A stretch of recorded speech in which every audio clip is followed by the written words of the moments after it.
अस्सलाम वालेकुम प्यारे हुजूर। वालेकुम।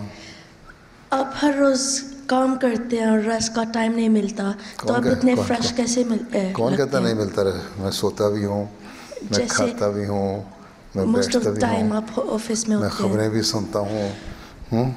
मैं ऑफिस में काम भी करता हूँ और बाकी काम भी कर लेता हूँ।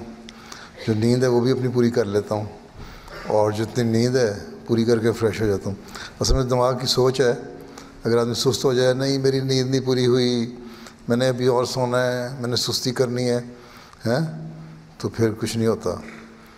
तुम बताओ कि तुमने इतने घंटे सोना है और फिर उसके बाद फ्रेश हो जाओ कि मैंने अब काम करना है, ठीक है?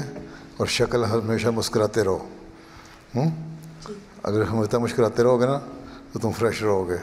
अगर तुम मुंह बसोरते रहोगे, करके बैठे रहोगे, तो तुम फ्रेश नहीं नज़र आओगे, ठीक?